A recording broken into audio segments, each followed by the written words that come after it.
Good afternoon. We'll be in Acts 27. Read with me. Just synopsis. Shaul has made an appeal to Caesar. The new governor,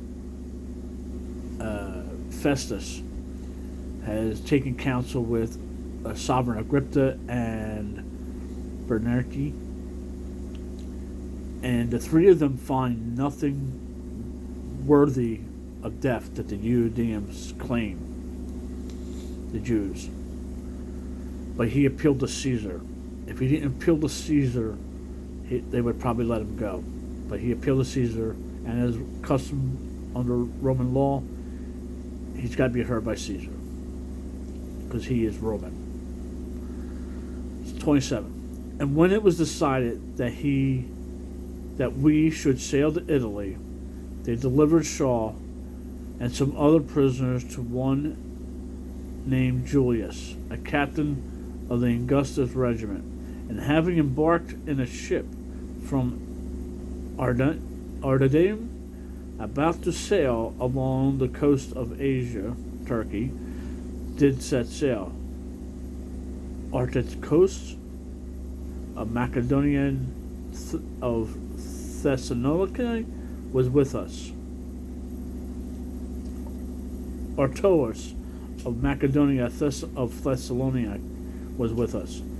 And on the next day we landed at Sidon, and Julius treated Shaul kindly and allowed him to go with his friends to receive attention. And from there we put out to sea and sailed close to Cyprus, because the winds were against us. And having sailed over the sea along Cicala and Pamphylia, we came to Mura of Lucania. And there the captain, having found an Alexandrian ship sailing to Italy, did put us on board. And having sailed slowly many days, and arriving with difficulty off Nicodemus, the wind not allowed us to proceed. We sailed close to Crete off Shalamon, and passing it with difficulty, we came to a place called Fairhaven, near the city of Lazara. And much time passed, and the sailing now being dangerous, because the fast was already over, Shaul advised them, saying, Men, I see that this voyage is going to end with damage and great loss, not only of the cargo and ship, but also our lives. But the captain was persuaded by the pilot and the owner of the ship rather than what Shaul said. And because the harbor was unsuitable to winter in, greater part advised to set sail from there too, if somehow they were able to reach Phoenix, a harbor of Crete, facing southwest and northwest, to pass the winter. And south wind blowing softly, thinking they had obtained their purpose, having lifted anchor, they sailed along Crete, close inshore. And not long after, a stormy headwind came rushing down from it, called a northeaster. And when the ship was caught in it, and unable to head against the wind, we let her go and were driven. And having run under a small island called Kelada, we were hardly able to control the small boat. And having hoisted it, they used helps to undergird the ship. And fearing lest they should run aground on Syrtis, they lowered the tackle, and so were driven. And because we were exceedingly storm-tossed, the next day they began to throw overboard. And on the third day we threw out the ship's tackle with our own hands. When now neither sun nor stars appeared for many days, and no small storm could beat on us, all expectancy that we would be saved was taken away. And when there had been a long absence of food, then Shaul, standing in the midst of them, said, "Truly, men, you should have listened to me, not to have sailed from Crete and sustained this damage and loss. And now I urge you to take courage, for there shall be no loss of life among you, but only of the ship. For tonight a messenger of the Elohim, to whom I belong and whom I serve, stood by me, saying, 'Do not be afraid, Shaul. You have to be brought before Caesar. And look, Elohim has favorably given you all those who sail with you. Therefore, take courage, men, for I believe Elohim that it shall be according to the way in which was spoken to me. However, we need to run aground on some island.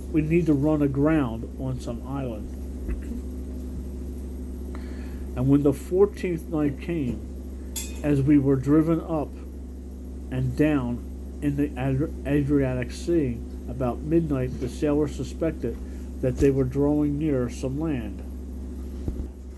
So taking soundings, they found it to be 20 fathoms. And a little further on, they took soundings again and found it to be 15 fathoms. And fearing lest we should run aground on the rocks, they dropped 4 anchors from the stern, and were praying for day to come.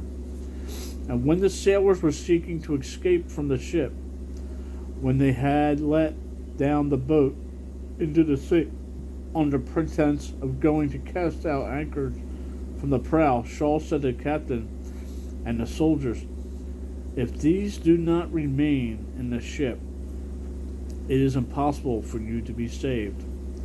Then the soldiers did cut the ropes of the boat and let it fall off. And when day was about to come, Shaul urged them to take all the food, saying, "Today is the 14th day. You all have continued without food and eaten none at all. So I urge you to take food, for this concerns your safety, since not a hair shall fall from your head of any of you." And having said this, he took bread and gave thanks to Elohim in the presence of them all. And when he had broken it, he began to eat. And they were all encouraged, and also took food themselves. And all of us were 276 beings on the ship. And being satisfied with food, they were lightening the ship, throwing out the wheat into the sea.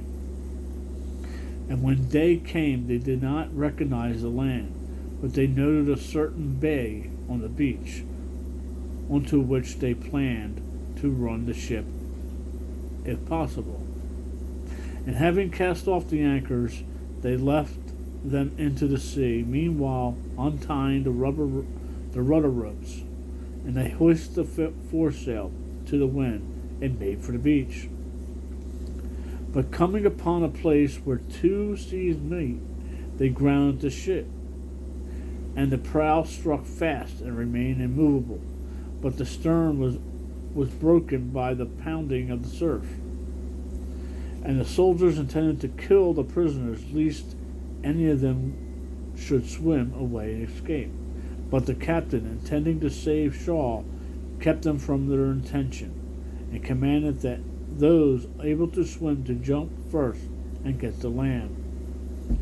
And the rest, some indeed on boards, and some on items of the ship.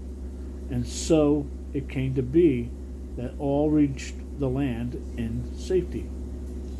Shalom. Make it a great day. Read your Bible and talk to the Father.